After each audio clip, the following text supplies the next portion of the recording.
후보님, 네, 우리 헌재 위상이 엄청나죠. 특히 지금 국민들이 헌재를 정말 예의주시하면서 보고 있다는 거 알고 계시죠? 네. 탄핵제도의 필요성에 대해서 한 말씀 주시겠습니까? 탄핵제도가 왜 있는 거죠? 탄핵제도는 뭐 고위공직자들이 위헌 위법적인 행동을 했을 때 탄핵하는 파면시키는 제도라고 알고 있습니다. 네. 고위공직자들에게 유독히 있는 이유는 일반적인 파면 절차라든지 일반적인 검찰의 소추를 통해서 직무에서 배제할 수가 없기 때문에 이분들에 대해서는 특별하게 헌재에서 하는 거죠. 네, 네. 그러면 이게 직무집행에 있어서 헌법이나 법률에 위배했을 때 하는 거잖아요. 네. 네. 두 가지 요건이 있는 거잖아요. 위헌 위법성과 중대성이 있는 거잖아요. 위헌 위법성과 관련해서 질문 한번 드릴게요. 위헌 위법성에 대해서 헌재에서 독자적으로 판단할 수 있나요? 아니면은 행정소송이나 형사소송의 결과를 기다려야 되나요? 독자적으로 판단할 수 있습니다. 독자적으로 판단할 수 있죠. 그러면 하나 더 묻겠습니다. 우리 아까 김학의 검사장 사건, 그 사건에 대해서 1심 판결을 하셨고 거기에서 특히 2013년에 기소를 했다면 이미 법정에 세웠을 건인데 특히 그 동영상에 김학이라는 것을 판결문에 적시하셨지 않습니까? 그렇게 후보자님께서 보시기에 이 동영상의 내용이 김학이다라고 이렇게 판단했으면 그때 기소했으면 되는데 그걸 기소하지 않은 검사들이 있습니다. 그분들에 대해서 검찰에서 불기소를 했습니다. 이분들에 대해서 불기소를 했고 재정신청도 안 됐기 때문에 형사적으로 처벌할 수 없습니다. 만약에 이때 불기소 무혐의했던 그런 검사들이 지금도 직무를 하고 있다면 만약에 탄핵을 할 수 있다고 생각하십니까?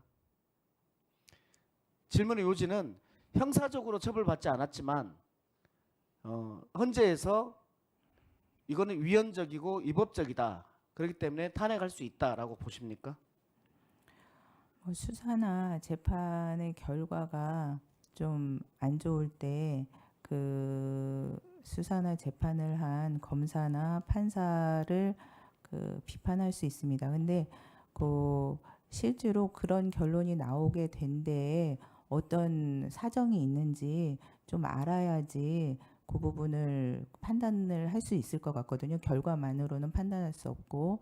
근데 그 앞부분에 수사가 그때 왜 이루어지지 않았는지 아니면 제대로 이루어지지 않았는지 이 부분에 대해서 언론에 많이 나오기는 합니다만은 제가 그 부분을 확정해서 말씀드릴 그러면 수는 헌재의 없어서. 대상은 될 수 있는 거 아닙니까?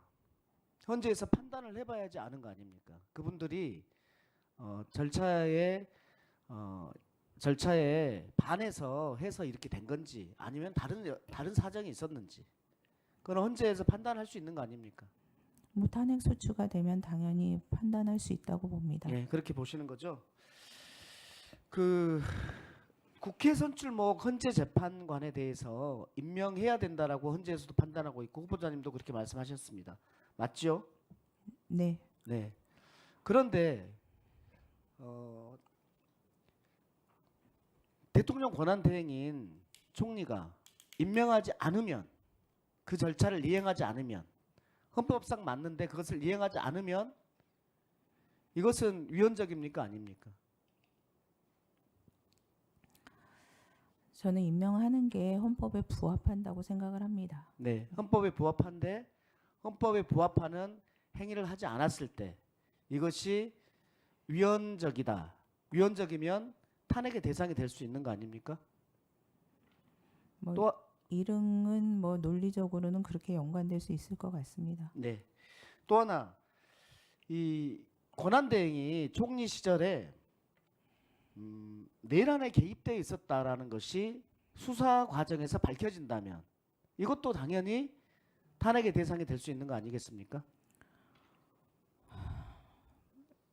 제가 그 질문에 대해서 아까 가정적으로 질문을 했습니다. 예, 말씀드린 부분에 대해서 혹시 한 말씀 드려도 될까요?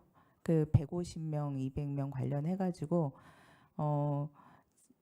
제가 그래서 그냥 생각나는 대로 단견을 말씀드리면은 안 되겠다라고 생각을 한 게, 제가 아까 이제 입법조사처에서 150명으로 조사됐다 이런 것을 듣고, 그 대통령은 현존하고 그 국무총리의 직위에 있기 때문에 150명이 맞겠다 이렇게 이제 계속 하는 과정에서 생각해보고 말씀드리지 않았습니까?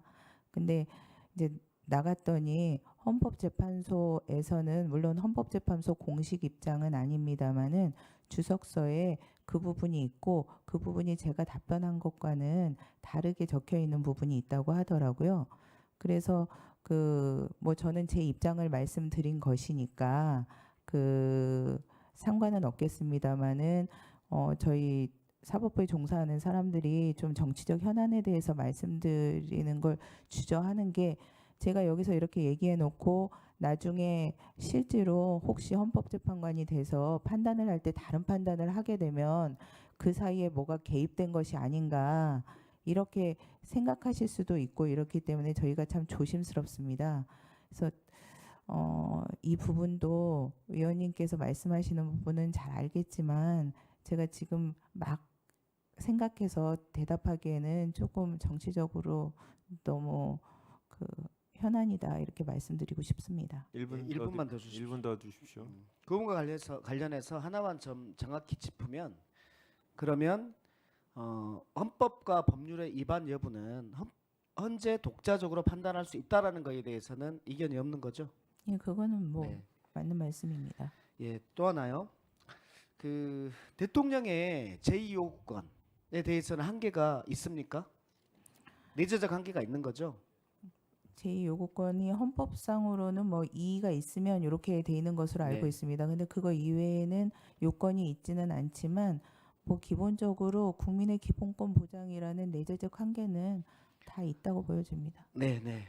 그런데 윤석열 대통령은 이렇게 하고 있습니다. 여야 합의 없으면 거부권 행사하겠다. 여야 합의 없는 것이 거부권 행사 요건은 아니지 않습니까? 아닙니다. 그렇죠? 그러면 본인 또는 가족 관련 사건에 대한 거부권 행사는 한계가 없습니까? 또 뭐 여러 가지, 아까 그냥 대통령이 이의만 있으면 할 수 있다라는 견해도 있지만 말씀하신 것처럼 그 내재적 한계가 있고, 특히 본인이나 배우자 관련 일에 대해서 거부권을 행사하는 데는 신중해야 된다라는 견해가 있는 것으로 알고 있습니다. 그럼 결국 윤석열 대통령이나 아니면은 한덕수 원한대 자기와 관련된 내란 특검에 대해서 거부권 행사하는 것은 한계가 있을 수 있다라고 보십니까? 그 견해에 의한다면 한계가 있을 수 있겠습니다.